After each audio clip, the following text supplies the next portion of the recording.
आज हम लोग सिंधु घाटी सभ्यता को ही आगे कंटिन्यू करेंगे। सबसे पहले हमने सिंधु घाटी सभ्यता का भूमिका पढ़ा, फिर सिंधु घाटी सभ्यता का विस्तार पढ़ा, फिर इसके जितने भी प्रमुख स्थल हैं उसके बारे में पढ़ा और आज हम लोग इसके नगर नियोजन के बारे में पढ़ेंगे। नगर नियोजन, सिंधु घाटी सभ्यता का नगर कैसा था। तो देखिए, जालनुमा पद्धति पर आधारित सिंधु घाटी सभ्यता का जो नगर था वो जालनुमा यानी कि ग्रिड जैसा था। इसको हम समझते हैं। देखिए, जैसे ये मान लीजिए मेन सड़क है और ये भी मेन सड़क। देखिए, अगला वही है, रास्ते एक दूसरे को समकोण पर काटती है, यानी एक रास्ता इधर और एक रास्ते इधर, दोनों एक दूसरे को यहाँ पे समकोण पे काट रहा है। तो एक रास्ता इधर मेन रोड और इधर मेन रोड।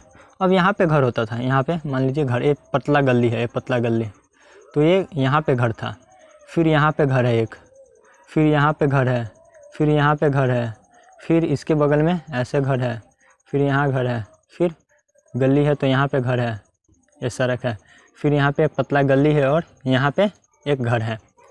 तो ये ग्रिड नुमा, जैसे जैसे हम बहुत सारा बना लेंगे तो ग्रिड नुमा जाल टाइप के देखने को मिलता है और इसको हम चेस जैसा भी बोल सकते हैं। देखिए, ऐसे ही बनाइएगा, एक एक उसके बगल में फिर नीचे नीचे नीचे ऐसे ही चारों तरफ, तो एक चेस जैसा आकृति बनता है।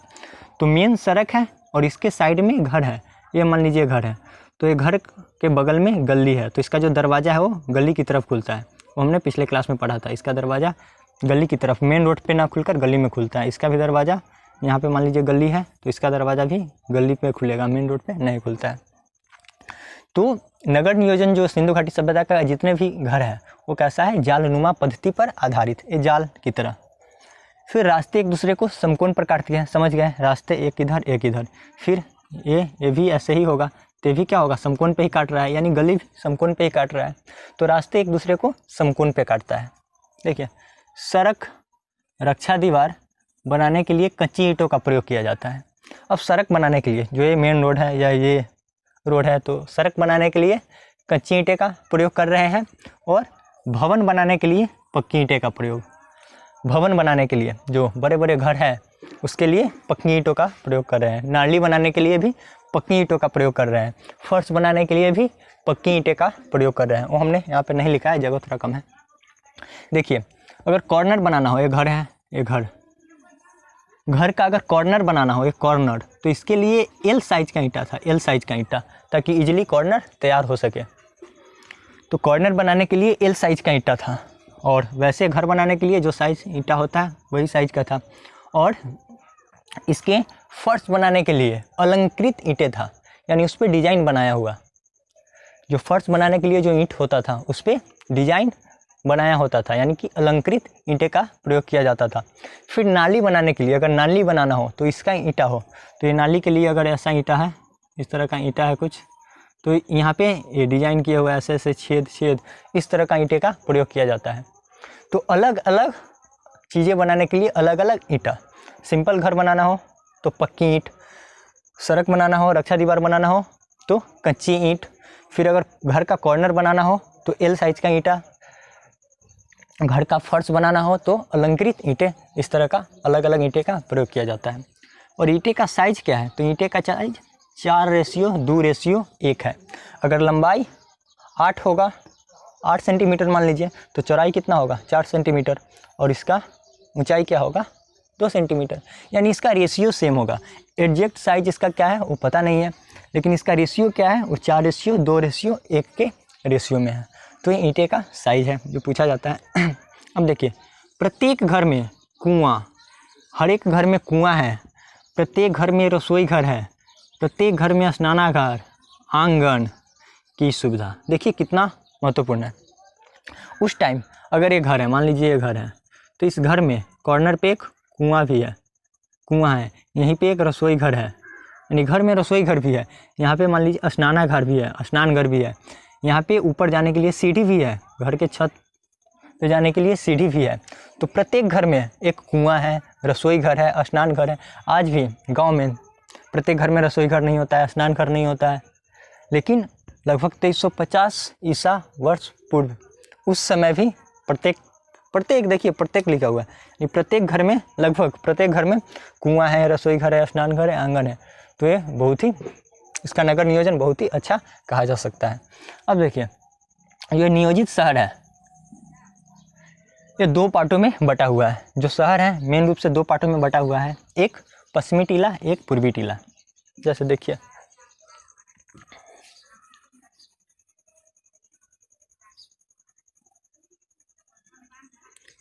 ये नियोजित शहर है, तो एक शहर यहाँ पे है और एक यहाँ पे है।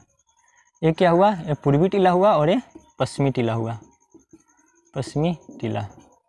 ये पूर्वी टीला और ये पश्चिमी टीला 2 टीला में बटा हुआ है। जैसे एक पूरा मान लीजिए लोथल, लोथल का आधा पार्ट उधर, आधा पार्ट इधर, 2 पार्ट में बटा हुआ है। देखिए एक जो पश्चिमी टीला है ये अधिक ऊंचाई पे है, जो पश्चिमी टीला है ये थोड़ा अधिक ऊंचाई पे है और ये थोड़ा नीच स्थान पे है, ये थोड़ा कम ऊंचाई पे स्थित है। अब देखिए जो पश्चिमी टीला है ये पुरोहित वर्ग के लिए है, यानी पश्चिमी टीला में अच्छे अच्छे जो आदमी है, जो समाज के उच्च वर्ग के लोग हैं, वो कहाँ रह रहे हैं, पश्चिमी टीला पे। यहाँ पे पुरोहित वर्ग के लोग, बड़े बड़े लोग पश्चिमी टीला पे रह रहे हैं। लेकिन जो पूर्वी टीला है यहाँ पे छोटे व्यापारी, कारीगर, किसान, मजदूर, ये सब कहाँ रह रहा है, पूर्वी टीला में। यानी जो बड़े बड़े लोग हैं वो कहाँ, पश्चिमी टीला पे, जो पुरोहित लोग हैं पश्चिमी टीला पे, और जो छोटे लोग हैं अपेक्षाकृत जैसे व्यापारी, कारीगर, किसान, वो सब कहाँ रह रहा है, पूर्वी टीला पे।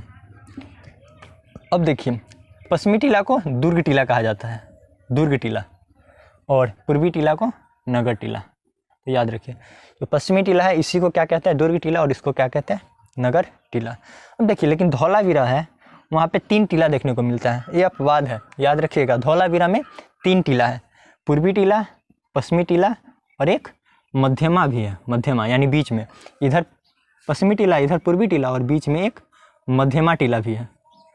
और हमने बताया था कि धौलावीरा से स्टेडियम का साक्ष्य मिला, तो स्टेडियम यहीं पे दोनों के बीच में, इधर पश्चिमी टीला, इधर मध्यमा और इधर पूर्वी टीला, और पश्चिमी टीला और मध्यमा के बीच में स्टेडियम का साक्ष्य, जो कहाँ से मिला था, धौलावीरा से।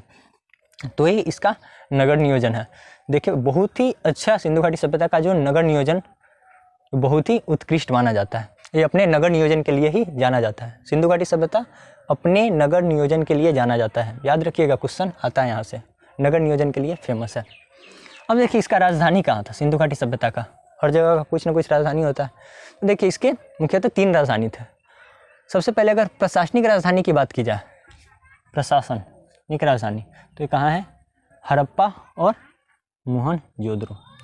प्रशासनिक राजधानी हड़प्पा तथा मोहनजोदड़ो को काम माना जाता है। और जो वाणिज्यिक राजधानी है वो कहाँ है, लोथल, क्योंकि हमने पढ़ा था कि लोथल में ही बंदरगाह था, गोदीबारा बंदरगाह, और जहाँ पे बंदरगाह होगा वहीं से अधिक सामान का आयात निर्यात होगा। तो वाणिज्यिक राजधानी कहाँ था, लोथल, तो ये राजधानी है। अब देखिए सिंधु घाटी सभ्यता का समाज कैसा था।